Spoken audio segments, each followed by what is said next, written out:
English grammar का वो कौन सा टेंस है जिसके बिना ना तो आप अपना इंट्रोडक्शन दे सकते हैं और ना ही अपना डेली रूटीन। जी हाँ, वो प्रेजेंट इंडेफिनिट टेंस है। अगर आप ये सीख लेते हैं तो समझिए आधी इंग्लिश आपकी मुट्ठी में। तो ज्यादा लेट नहीं करेंगे और आइए स्टार्ट करते हैं। आइए देखिए फ्रेंड्स, प्रेजेंट इंडेफिनिट टेंस, इसका आइडेंटिफिकेशन क्या होता है? ता है, ती है, ते है, ता हूं। यानी कहने का मतलब जिन वाक्यों के अंत में ता है, ती है, ते है, ता हूं अगर आ जाता है तो वो क्या कहलाएगा? प्रेजेंट इंडेफिनिट टेंस का सेंटेंस कहलाएगा। आइए इसकी हेल्पिंग वर्ब क्या है देखते हैं। डू और डस।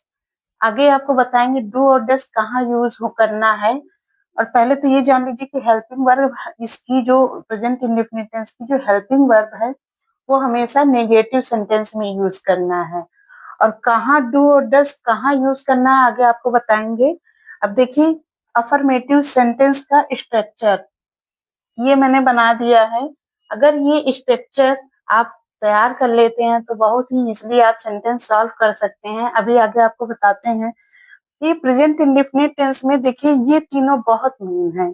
अगर आइडेंटिफिकेशन मतलब पहचान, अगर आप पहचान लेते हैं कि ये कौन से टेंस का है तो बहुत ही इजीली आप सेंटेंस सॉल्व कर लेंगे। तो सबसे जरूरी है पहचान, हेल्पिंग वर्ब और स्ट्रक्चर।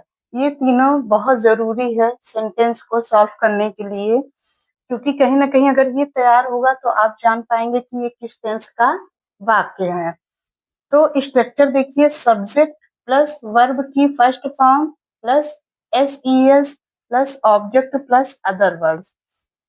अब देखिए हमेशा ध्यान देना है कि प्रेजेंट इंडेफिनिट टेंस में जब वर्ब सेंटेंस में लगाते हैं तो वर्ब के साथ हमेशा वर्ब की फर्स्ट फॉर्म, जिसको बेस फॉर्म कहते हैं, वही यूज होता है। अभी आगे सेंटेंस में बताएंगे। और एस ई एस का कहाँ यूज करना है ये भी मैंने लिख रखा है नीचे। तो देखिए सब्जेक्ट प्लस वर्ब की first form plus S E S plus object plus other words. तो ये इसका स्ट्रक्चर है जो तैयार होना बहुत जरूरी है अगर आप सेंटेंस को सॉल्व करना चाहते हैं सही तरीके से। तो ये स्ट्रक्चर, जैसे जिस तरह से मैथ में हम फार्मूला तैयार करते हैं, उसको तैयार करके रखते हैं कि मैथ सही तरीके से सॉल्व करें, उसी तरह से अगर सेंटेंस सही तरीके से सॉल्व करना चाहते हैं तो स्ट्रक्चर बहुत जरूरी है। तो देखिए, he she it any similar name, इसको मैंने फ्रेंड लिख दिया है, आप चाहें तो इसे नोट डाउन भी कर सकते हैं। He she it any similar name के साथ वर्ब की फर्स्ट फॉर्म। एक चीज का विशेष ध्यान देना है कि जब प्रेजेंट इंडेफिनिट टेंस का सेंटेंस हो तो वहां पे हमेशा वर्ब की फर्स्ट फॉर्म ही लगती है। फर्स्ट फॉर्म कह दीजिए या बेस फॉर्म, एक ही होता है दोनों। तो देखिए वर्ब की फर्स्ट फॉर्म लगेगी और जब वर्ब लगाएंगे, हम वर्ब लिखेंगे, उसके आगे एस ई एस का यूज करना है। ये देखिए मैंने स्ट्रक्चर लिख लिया है, आप देख सकते हैं। लेकिन अब ये भी बात आती है कि एस ई एस क्या लिखना है वर्ब के साथ। तो देखिए मैंने लिख दिया है ओ। अगर वर्ब में लास्ट में अगर O C H S H double S X Z, अगर ये सभी जो है आ जाते हैं तो उसके साथ ई एस ही लगेगा वर्ब में। लेकिन बाकी इसके अलावा अगर कुछ भी रहता है वर्ब में तो सबके साथ एस ही लगाना है। लेकिन अगर ये चार पांचों जो हैं, छह, O C H S H double S X Z, ये सभी आ जाते हैं तो ई एस लगाना है। और देखिए सिंगुलर जितने नेम है, एनी सिंगुलर नेम, इन सबके साथ नेगेटिव में हमेशा डज ही लगाना है, क्योंकि इन सभी के साथ डज लगेगा। और I we you they any plural name के साथ वर्ब की फर्स्ट फॉर्म लगेगी और निगेटिव सेंटेंस में डू लगेगा। ये चीज का ध्यान देना कि आई वी यू दे के साथ निगेटिव में डू लगेगा। अभी उसका भी निगेटिव सेंटेंस का भी हम स्ट्रक्चर बनाएंगे आगे, लेकिन पहले इसे समझ लीजिए कि जो है he she it singular name के साथ हमेशा एस ई एस लगाते हैं और आई वी यू दे के साथ हमेशा सिर्फ वर्ब की फर्स्ट फॉर्म रहती है, वहां पे एस ई एस का यूज नहीं करना है। तो आइए सेंटेंस देखते हैं। जैसे देखिए वह स्कूल जाता है, ये प्रेजेंट इंडेफिनिट टेंस का सेंटेंस है। यहाँ पे देखिए फ्रेंड्स, वह स्कूल जाता है। वह, यहाँ पे देखिए, वह क्या हुआ, वह हुआ सब्जेक्ट, क्योंकि बता रहा कि वह, तो वह क्या हो गया है, सब्जेक्ट। वह की इंग्लिश क्या होगी, ही। अब यहाँ काम क्या हो रहा है, क्रिया वर्ब क्या है, भाई क्रिया क्या है, स्कूल तो है नहीं। यहाँ पे क्रिया क्या हो रहा है, काम क्या हो रहा है, जाने का काम हो रहा है। तो देखिए यहाँ पे सब्जेक्ट, सब्जेक्ट आ गया, सब्जेक्ट के बाद क्या आता है, वर्ब। वर्ब क्या है यहाँ पे, गो, जाता है बता रहा है, तो जाने की इंग्लिश क्या होगी, गो। अब यहाँ पे देखिए, मैंने बताया था he she it any singular name. यहाँ पे ही सी इट या सिंगुलर आ जाता है तो उसके साथ एस या ई एस लगाते हैं। यहाँ पे ही के साथ क्या लगाना है, एस या ई एस। तो अभी देखिए यहाँ पे ई एस लगेगा, क्यों लगेगा, क्योंकि यहाँ पे देखिए ये लिख दिया है मैंने, O C H S H double S X Z. अगर ये आ जाता है तो ई एस का यूज करना है। तो देखिए यहाँ पे ही के साथ गोज, गोज में ओ लग गया है, देखिए यहाँ पे हमें ई एस लगा देना है। तो ही गोज टू, यहाँ पे स्कूल क्या हो गया फ्रेंड, सब वो सॉरी, स्कूल क्या हो गया, ऑब्जेक्ट हो गया, सॉरी ऑब्जेक्ट। यहाँ पे स्कूल क्या हो गया है, ऑब्जेक्ट, तो स्कूल को लिखना है। सेंटेंस क्या बन गया है, ही गोज टू स्कूल। ये गलती कभी नहीं करनी कि ही गो टू स्कूल अगर आप कहते हो तो एकदम सेंटेंस रॉन्ग हो जाएगा। तो यहाँ पे अगर सिंगुलर लगा हुआ है तो ही के साथ एस या ई एस, ये हमेशा ध्यान भी देना है कि वर्ब लिखते समय इन सभी का ध्यान देना है। अगर ये आ जाता है वर्ब में, वर्ब की लास्ट में, तो ई एस, अगर नहीं आता तो सिंपल सिर्फ एस लिख देना है। तो ये सेंटेंस देखिए कंप्लीट हो गया, he goes to school. Second sentence क्या है, वे क्रिकेट खेलते हैं। देखिए वे क्या हो गया यहाँ पे, सब्जेक्ट। वे की इंग्लिश क्या हो गई, दे। यहाँ पे क्रिया क्या है, काम क्या हो रहा है, खेलने का काम हो रहा है। तो देखिए खेलने की इंग्लिश क्या हो जाएगी, प्ले। देखिए यहाँ पे खेलने की, सॉरी खेलना क्या हो गया, काम हो रहा है, तो ये हो गया वर्ब। यहाँ देखिए स्ट्रक्चर आप मिलाइए, देखिए सब्जेक्ट दे, वर्ब क्या हुआ, प्ले। हमेशा वर्ब की फर्स्ट फॉर्म याद रखना है, वर्ब की फर्स्ट फॉर्म लगेगी। तो दे प्ले, यहाँ पे ऑब्जेक्ट क्या है, क्रिकेट, क्रिकेट।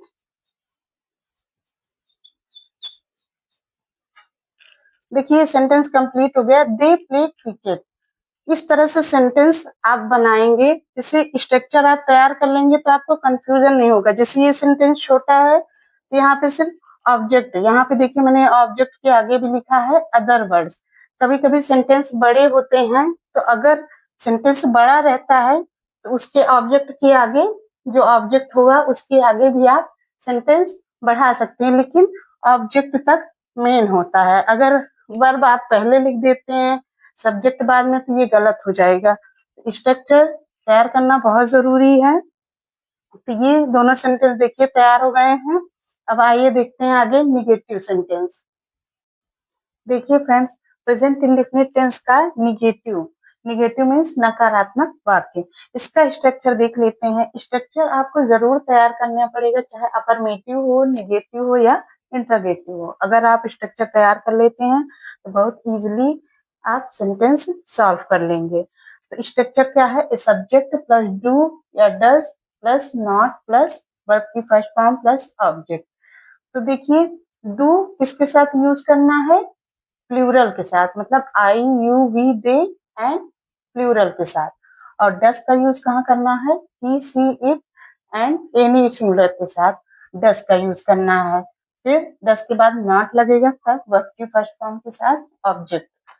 देखिए सेंटेंस देखिए, वह स्कूल नहीं जाता है। यहाँ पे ये निगेटिव का सेंटेंस है तो नहीं आया। देखिए वह क्या हो गया, सब्जेक्ट। वह के बाद अब यहाँ पे ये निगेटिव है तो नहीं है, तो देखिए सब्जेक्ट मैंने लिख दिया, अब इसके बाद डू लगाना है कि डज कैसे जानेंगे, ही है, सिंगुलर है, तो यहाँ पे हमेशा सिंगुलर के साथ डज का यूज करना है। तो ही डज फिर प्लस नॉट, देखिए नॉट, नॉट के बाद वर्ब की फर्स्ट फॉर्म, वर्ब क्या है यहाँ पे, जाता, जाने की क्या होगी, गो, टू, यहाँ पे ऑब्जेक्ट क्या है, स्कूल।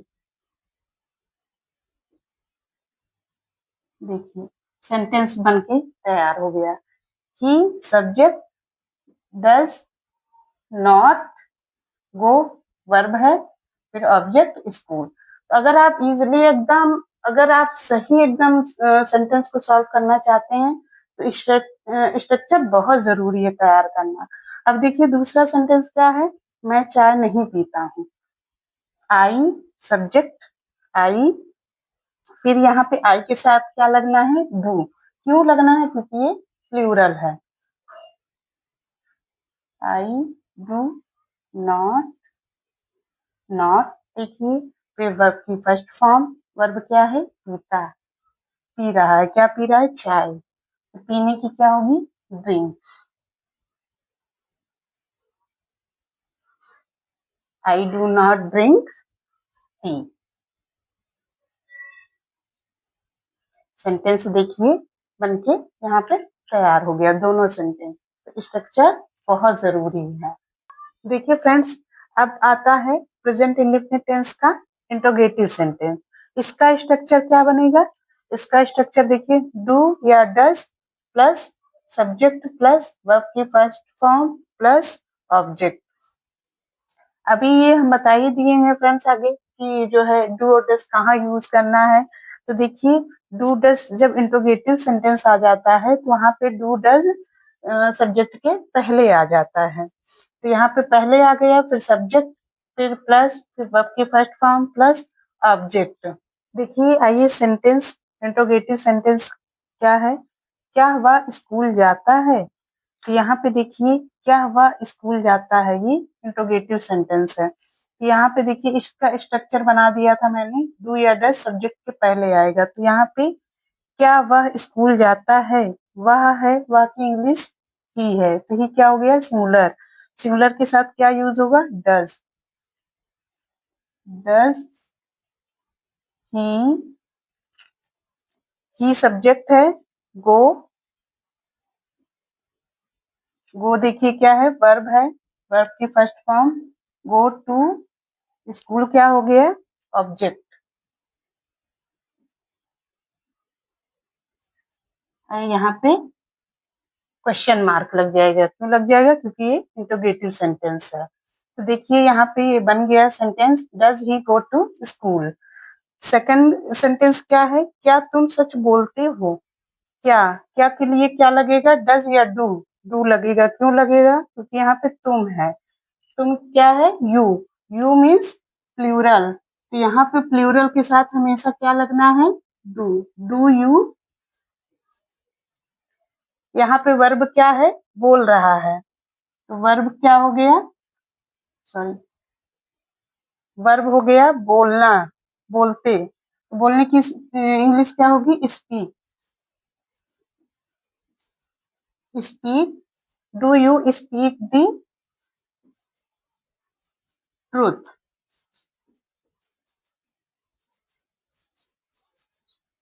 फिर क्वेश्चन मार्क, देखिए ट्रुथ क्या हो गया है, ये ऑब्जेक्ट है। स्ट्रक्चर मिलाते हैं, देखिए ये इंट्रोगेटिव का स्ट्रक्चर, डू, फिर सब्जेक्ट यू, फिर स्पीक देखिए वर्ब, दी ट्रुथ क्या हो गया, ऑब्जेक्ट हो गया। ये सेंटेंस कंप्लीट हो गया। तो इसका जो है स्ट्रक्चर बहुत जरूरी है तैयार करना। देखिए फ्रेंड्स, मैं एक किताब पढ़ता हूँ, इसको आप सॉल्व करके कमेंट बॉक्स में बताइएगा कि इसका इंग्लिश ट्रांसलेशन क्या होगा। और वीडियो अच्छा लगा हो तो वीडियो को लाइक करिएगा, चैनल को सब्सक्राइब करिएगा और मिलते हैं ऐसी अगली नेक्स्ट वीडियो में। तब तक के लिए जय हिंद।